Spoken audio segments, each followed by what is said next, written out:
instead na the usual na ganito siya ang kanyang forma, nakaganyan, gagawin kong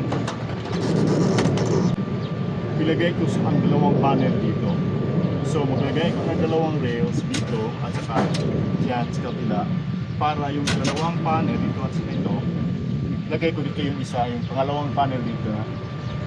So ang mangyayari, naka-maximize ako ng space at may extra pa akong isang set na adjustable brackets. So ang ginawa ko, binutasan ko tong rail dito at para malagay ko ang bolt dito siya dito sa kanyang bracket sa kanyang hinge, parang gano'n na siya. Sumula doon sa itaas, ang stand naman or arm ng ating adjustable bracket ay ilagay ko na dito sa bandang gitna or dulo na. So gano'n na mangyayari para ma-lift siya. Ang mangyayari, ganito yung, so ang adjustable is the whole rail. Dalawang rail siya, ang isa dito naman sa right side. Okay, so tamang-tama din ang ating dalawang panels dito.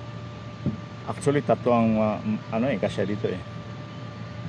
So yung isang rail naman dito ko ilagay. So yan, nalagay ko na at may space pa sa baba para pangatlong panel.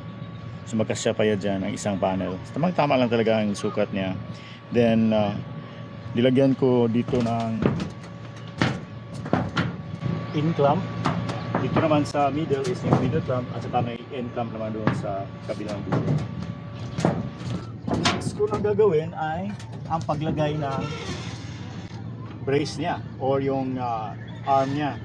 So kailangan i-adjust ko kung pwede i-transfer ko yan dito sa baba kasi nasa gitna siya eh. Dapat dito siya dito siya na banda para makaya niya ang weight ng railings ng buong array. So yan ang final setup niya at makita dito may enough space pa dito para sa pangatlong panel.